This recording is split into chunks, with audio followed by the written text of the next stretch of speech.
užburta maudymosi kabina. Jūros pakrante be jokio tikslo šen ir ten straksėjo maža voveraitė. Buvo tai gerokai kvaištelėjusi voveraitė. Mintyse ji mėgo vadinti save voveraitę su dailia uodegaite. O apskritai niekad neįstengdavo apie nieką ilgai galvoti. Gyveno jausmais. Ir kaip tik dabar pajuto, kad čiužinėlis jos gūžtoje visai sukietėjo. Tad patraukė pasiieškoti sau naujo. Kartkartėm niurnėjo sau po nosim. Čiužinėlis, čiužinėlis, kad nepamirštų, ko ieško. Juk buvo tokia užuomarša. Voveraitė strikinėjo kairėn dešinėn, tarp medžių ir per ledą, kaišiojo snukutį į sniegą, svarstė, dirsčiojo aukštyn į dangų, purtė galvą ir vėl straksėjo toliau. Pagaliau atsidūrė prie grotos ir šmurkštelėjo vidun. Bet taip toli atkakusi jau nebegalėjo susikaupti ir visiškai pamiršo čiužinėlį. Pritūpė ant uodegaitės ir ėmė galvoti, jog lygiai taip pat galėtų vadintis ir voveraitė su gražiais ūseliais. Greta pusnies, prie grotos angos, kažkas pakreikė ant žemės šiaudų, o ant tų šiaudų stovėjo didelė kartoninė dėžė su skylutėmis orui. Keista, nusistebėjo voveraitė. Tos dėžės čia anksčiau nebuvo. Kažkas su ja turbūt ne taip. O gal čia ne ta grota? O gal aš ne ta voveraitė? Nors nelabai norėčiau tuo tikėti. Kilstelėjo dangčio kamputį ir įkišo galvą į dėžę. Viduje buvo šilta. Dėžė buvo pilna kažko minkšto, malonaus, ir staiga voveraitė prisiminė savo čiužinėlį. Smulkiais aštriais dantukais įsikirto į tą kažką minkštą ir išpešė vilnos kuokštelį.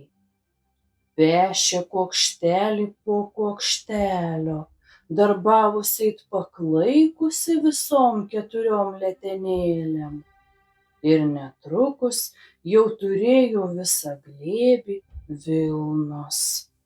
Buvo labai džiugi ir patenkinta. Tik staiga pajuto, jog kažkas bando įkąsti jai į koją. Žaibiškai stryktelėjo iš dėžės, minutėlę padvejojo, bet smalsumas nugalėjo. Iš išpešiotos vilnos pamažėle išlindo galva, pasišiaušusiais plaukais ir įniršusiu veidu. Ar išprotėjai? Piktai riktelėjo mažoji Mi. Ne, nemanau, atsakė voveraitė. Prižadinai mane, toliau rūsčiai kalbėjo Mi, ir sugraužei mano miegmaišį, ko reikia? Bet voveraitė buvo taip išmušta iš vėžių, kad ir vėl pamiršo čiužinėlį. Mi prunkštelėjo ir išlipo iš dėžės. Pridengė dangčiu savo miegančią seserį, po to žengė porą žingsnių ir palietė letenėlėmis sniegą. Aha, tai štai kaip jis atrodo, pasakė. Ir ko tik nesugalvoja. Iškart nusilipdė sniego gniūžtę ir taikliai sviedė į voveraitę. Paskui išėjo iš grotos, kad taptų visagale žiemos šeimininke. Pirmiausia, kas ją ištiko, buvo tai, jog paslydo ant apledėjusio kalnelio. Klestelėjo, kad net aiktelėjo. Ak taip, ištarė grėsmingai, tai šitaip. Paskui pagalvojo, o kaipgi jie atrodė aukštyn užverstom kojom. Ir ilgai juokėsi. Apžiūrėjo apledėjusį šlaitą ir akimirką svarstė. Paskui pasakė: aha, ir nusileido ant užpakalio nuo kalnelio viršūnės, per duobeles ir visa kita, ir nuslydo toli, toli ant tviskančio ledo. Pakartojo tai 6 ir pajuto, jog atšalo pilvelis. Grįžo į grotą ir palenkusi kartoninę dėžę, išvertė iš jos savo miegančią seserį. Mi be abejo niekad nematė rūgučių, tačiau aiškiai nujautė, kad kartonines dėžes galima daug kam pritaikyti. Na, o voveraitė, ji tupėjo miške ir išsiblaškiusi žvalgėsi tai į vieną, tai į kitą medį. Jei net uodegaitė dėl to būtų turėjus prarasti, vis tiek nebūtų prisiminus, kuriame medyje gyveno ir ko, tiesą sakant, ieškojo miške. Trolis Mumis dar nespėjo nueiti toli į pietus, kai po medžiais ėmė tirštėti sutemos. Sulig kiekvienu žingsniu jo letenėlės klimpo giliai į sniegą. O sniegas jau nebebuvo toksai įdomus kaip iš pradžių. Miške viešpatavo mirtina tyla. Retkarčiais didelė sniego kepurė nuslysta nuo kurios nors šakos. Akimirką šilinguoja, o po to vėl viskas sustingsta. Visas pasaulis miega žiemos miegu, pagalvojo sau Trolis Mumis. Vien tik aš negaliu užmigti ir pabudau. Vien tik aš eisiu ir eisiu daug dienų ir savaičių, kol iš manęs teliks sniego pusnis, apie kurią niekas nieko nežinos. Bet štai miškas baigėsi ir apačioje Trolis Mumis išvydo naują slėnį. Kitoje jo pusėje driekėsi vienišieji kalnai. Traukėsi ketera už keteros į pietus ir dar niekada neatrodė tokie vieniši. Tik dabar Trolis Mumis pradėjo kaip reikiant stirti. Vakaro sutemos iššliaužė iš tarpeklio ir lėtai kilo sušalusiom kalnų keterom, kur ant juodų uolų, kaip iššiepti dantys, tviskėjo sniegas, kur vyravo balta ir juoda spalvos ir tuštuma, kiek tik akys siekia. Kažkur už viso to yra Snusmumrikas, tarė pats sau trolis Mumis. Sėdi sau saulėje ir lupasi apelsiną. Jeigu būčiau tikras, kad ji žino, jog dėl jo perkopsiu visus tos kalnus, tai sugebėčiau padaryti. Bet taip visiškai vienas neįstengsiu. Apsisuko ir lėtai patraukė atgal savo pėdom. Prisuksiu visus laikrodžius, nusprendė. Gal tada greičiau ateis pavasaris. O be to, juk gali atsitikti, kad kuris nors iš jų pabus. Jei atsitiktinai sudaužysiu ką nors didelio. Tačiau žinojo, kad nė vienas neprabus. Staiga kažką pastebėjo. Kažkokias smulkias pėdas, bėgančias skersai jo paties pėdų. Sustojo ir nejudėdamas ilgai jas apžiūrinėjo. Kažkas gyvas ėjo per mišką. Galbūt vos prieš pusę valandos. Toli nueiti negalėjo. Traukė slėnio link ir turėjo būti mažesnis už jį. Letenėlės vos atsispaudė sniege.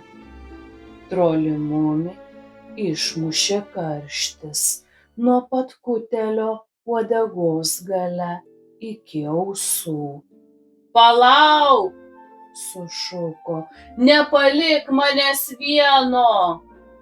Klupdamas ir cypaudamas brido per sniegą ir staiga be galo pabūgo tamsos ir vienatvės.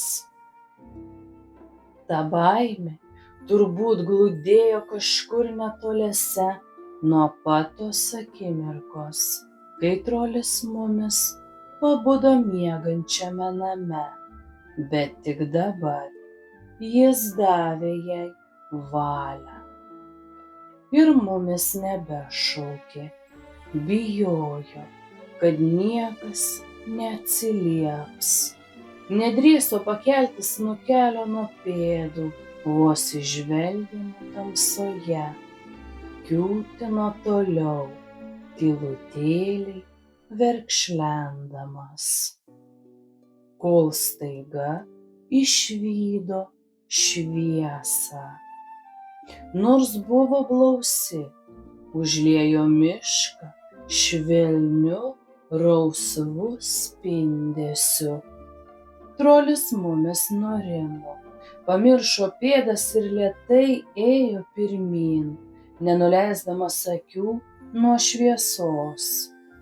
Galop priėjo taip arti, jog išvydo, kad tai paprasčiausia stearino žvakė, tvirtai įsmeigta į sniegą. Jie supo kažkas panašaus į mažą namelį smailiu stogu, sulipdytą iš apvalių sniego gniūžčių, kurios švytėjo švelniais oranžiniais atšvaitais, kaip naktinės lempelės gaubtas trolių Mumių namuose. Kitoje tos lempelės pusėje kažkas išsirausė sniege patogią duobelę ir dabar gulėjo, žvelgdamas į didingą žiemos dangų ir tylutėliai švilpiniuodamas. Kas tai per dainelė? Paklausė trolis Mumis. Tai dainelė apie mane pačią, atsiliepė iš duobelės. Dainelė apie Tūtikę, kuri nusilipdė savo iš sniego žibintą, bet priedainyje kalbama apie visai kitus dalykus. Suprantu, pasakė trolis Mumis ir prisėdo ant sniego. Nesupranti, atsakė Tutikė ir išlindo iš duobelės tiek, kad pasirodė jos palaidinukė baltai raudonais dryžiais. Nes priedainyje kaip tik kalbama apie nesuprantamus dalykus. Kaip tik dabar galvoju apie šiaurės pašvaistę. Neaišku, ar ji iš tiesų yra, ar ją tik matai. Visa tai labai netikra. Ir kaip tik dėl to man ramu. Tai pasakiusi, Tutikė išsitiesė ant sniego ir vėl sužiuro į dangų, kuris per tą laiką pasidarė visiškai juodas. Trolis Mumis pakėlė snukutį ir išvydo šiaurės pašvaistę, kurios prieš jį neregėjo joks mumis. Buvo balta ir žydra, ir truputį žalia, ir suklostė dangų ilgom plevenančiom uždangom. Manau, kad yra, pasakė. Tutikė neatsakė. Prišliaužė prie sniego žibinto ir išėmė iš jo žvakę. Pasiimsim ją į namus, tarė, kol dar Mora neatėjo ir ant jos neatsisėdo. Mumis rimtai linktelėjo. Mora matė tik vieną vienintelį kartą, tą rugpjūčio naktį, jau seniai. Šalta kaip ledas ir pilka tupėjo susigūžusi alyvų šešėlyje ir tik žvelgė į juos. Bet kaip žvelgė, o kai tyliai nuėjo, pasirodė, kad ten, kur tupėjo, žemė sušalo. Akimirką trolis Mumis svarstė, ar tik žiema neprasidėjo dėl to, kad 10 000 morų tupėjo ant žemės. Tačiau nusprendė, kad apie tai pakalbės tik tada, kai truputį geriau pažins Tutikę. Kai patraukė šlaitu žemyn, slėnis pamažu nušvito ir Mumis pamatė, jog patekėjo mėnulis.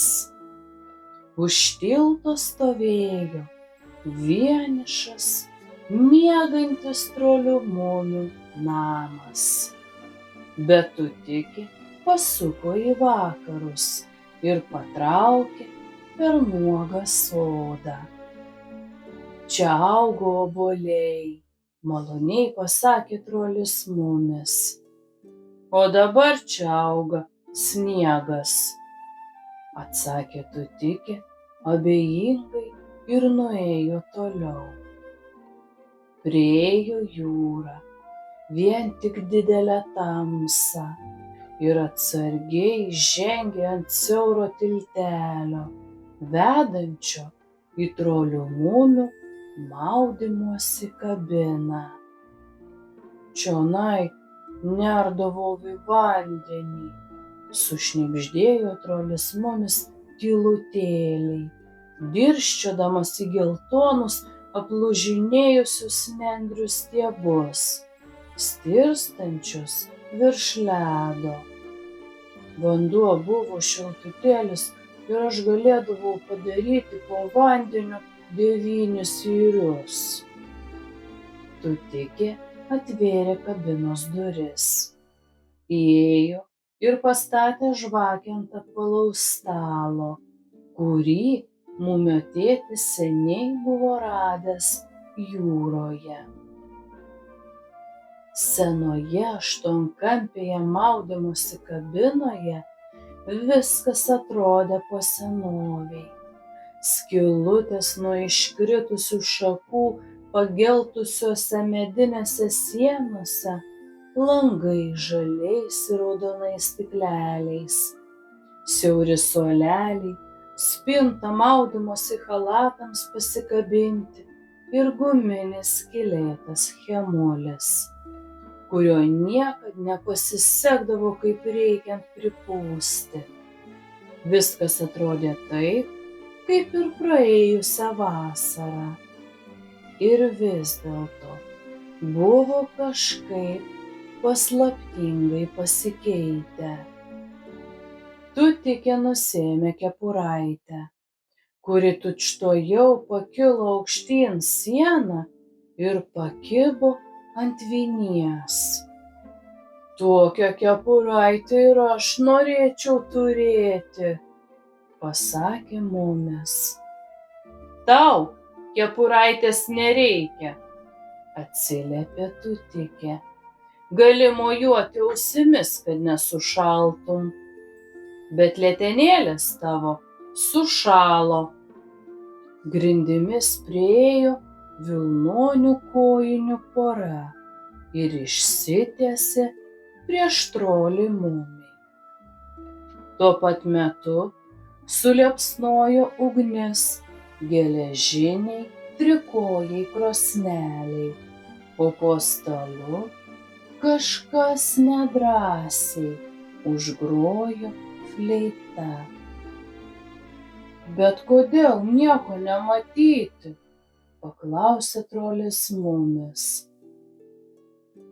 Jos tokios nedrąsios, kad pasidarė nematomos, atsakė Tutikė. Tai 8 mažutėlės pelytės, jos čia su manim gyvena. Tai tėčio kabina, tarė Mumis. Tutikė rimtai pažvelgė į jį. Gal tu ir teisus, o gal ir ne, pasakė. Vasarą galbūt ir tėčio, o žiemą galbūt ir Tutikės. Ant krosnelės užvirė katiliukas. Dangtis pakilo, šaukštas pamaišė sriubą. Kitas šaukštas įbėrė druskos. Paskui tvarkingai grįžo į savo vietą ant palangės. Nakčiai artėjant, šaltis lauke stiprėjo, o mėnulis švietė per žalius ir raudonus stiklelius. Papasakok apie sniegą, paprašė trolis Mumis, sėsdamas į išblukusį nuo saulės tėčio sudedamąjį krėslą. Nesuprantu, kas tai yra. Ir aš nesuprantu, atsakė Tutikė. Manai, kad jis šaltas, bet kai pastatai iš jo namelį, jame šilta. Atrodo baltas, tačiau kartais būna rausvas, o kartais melsvas. Gali būti už viską minkštesnis, gali būti kietesnis už akmenį. Nėra nieko tikro. Žuvienės lėkštė atsargiai atsklendė oru ir nusileido ant stalo priešais trolį Mumį. Iš kur tavo pelytės išmoko skraidyti? Paklausė Mumis. Tarė Tutikė. Nedera visų visko klausinėti. Galbūt jos nenori atskleisti savo paslapties. Nesirūpink jomis, taip pat ir sniegu. Trolis Mumis valgė sriubą. Žvelgė į spintelę kampe ir galvojo, kaip malonu žinoti, kad joje kabo tavo senas maudymosi chalatas, kad tarp visko, kas baugu ir nauja, išliko kažkas tikra, kažkas įprasta. Žinojo, kad jo maudymosi chalatas žydras, kad jo pakaba nutrūkusi ir kad tikriausiai kurioj nors kišenėj įdėti akiniai nuo saulės. Galų gale tarė: ten paprastai laikom savo maudymosi chalatus. Mamos kabo giliausiai. Tutikė ištiesė ranką ir sugavo ore sumuštinį. Dėkui, tarė. Tos spintos tau niekad negalima atidaryti. Turi man prižadėti, kad niekad jos neatversi. Nieko tau neprižadu, pasakė trolis Mumis užsispyrusiai ir nudelbė akis į lėkštę. Staiga jam pasirodė, jog svarbiausia pasaulyje kaip tik atidaryti tas duris ir pažiūrėti, ar dar kabo tenai maudymosi chalatas. Ugnis liepsnojo, net krosnies vamzdis ūžė. Kabinoje buvo šilta, malonu, o fleita po stalu ir toliau grojo savo vienišą melodiją. Nematomos letenėlės surinko tuščias lėkštes. Žvakė baigė degti ir jos dagtis paskendo Sterino ežerėlyje. Dabar švietė tik raudona krosnelės akis ir žaliai raudona šachmatų lenta ant grindų, nupiešta per stiklus besiskverbiančios mėnulio šviesos. Ketinu šiąnakt nakvoti namie, ryžtingai tarė trolis Mumis. Ir gerai, pasakė Tutikė. Mėnulis dar nenusileido, tad kelią tikriausiai rasi. Durys pačios lėtai prasivėrė ir trolis Mumis žengė ant sniego. Taip, pasakė, šiaip ar taip, mano žydrasis chalatas kabo toje spintoje. Ačiū už sriubą. Durys lėtai užsisklendė ir trolį Mumį dabar supo tik tyla ir mėnulio šviesa. Greitai žvilgtelėjo į ledą ir jam pasirodė, kad mato, kaip horizonto pusėje kėblina didelė, nerangi mūra. Įsivaizdavo, kaip tyko už akmenų jūros pakrantėje, o kai ėjo per mišką, jos šešėlis atkakliai slapstėsi už kiekvieno medžio. Mora, kuri prisėda kiekvieną švieselę ir kurią išvydę blykšta visos spalvos. Pagaliau trolis Mumis pasiekė savo miegantį namą. Lėtai užkopė ant milžiniškos pusnies iš šiaurės pusės ir pasiekė vis dar atlapą stogdangtį. Oras namuose buvo šiltas ir kvepėjo mumiais. O kai trolis Mumis nušoko ant grindų, krištolinis sietynas skimbtelėjo pažįstamu skambesiu. Mumis ištempė iš savo lovos čiužinį ir pasitiesė jį greta mamos lovos. Ji truputį dūsavo per miegus ir murmėjo kažką nesuprantamo. Paskui nusijuokė sau ir pasislinko arčiau sienos. Ne čia mano vieta, pagalvojo trolis mumis. Bet ir ne ten. Nežinau, kas yra tikrovė, o kas sapnas. Paskui akimirksniu užmigo, o vidurvasario alyvos išskleidė virš jo savo mielą žalią šešėlį. Mažoji Mi gulėjo savo skylėtame miegmaišyje ir širdo. Vakarop pakilo vėjas. Jis pūtė tiesiai į grotą. Šlapia kartoninė dėžė 3 vietose plyšo ir miegmaišio vilna draikėsi iš kampo į kampą. Ei, sese! Šaukė mažoji Mi, niuksėdama Mimlai į nugarą. Tačiau Mimla miegojo toliau, ji net nekrustelėjo.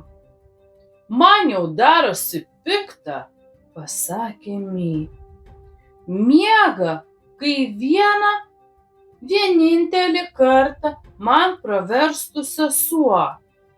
Išsiropštė iš miegmaišio, priėjo prie grotos angos ir gan susižavėjusi pažvelgė į tamsą.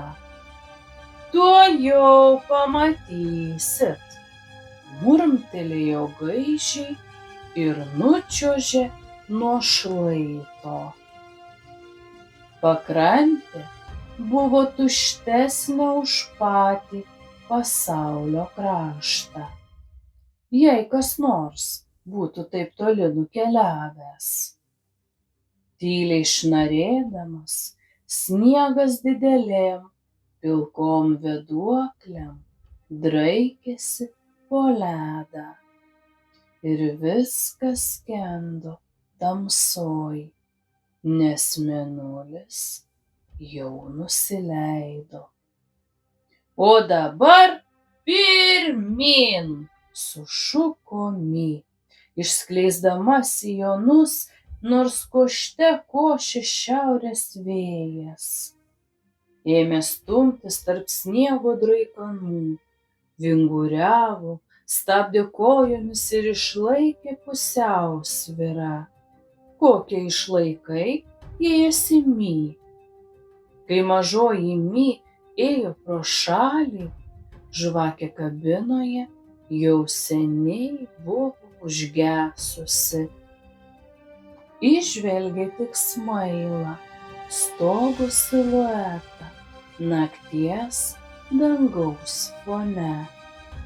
Tačiau nepagalvojo, kad tai mūsų senoji kabina. Įkvėpė aštrų, pavojingą žiemos kvapą. Stabtelėjo pakrantėje ir įsiklausė. Kažkur vienišųjų kalnų gilumoje, siaubingai toli, staugė vilkai. Čia tai jau ne juokas, murmtelėjo ir sukikeno tamsoj.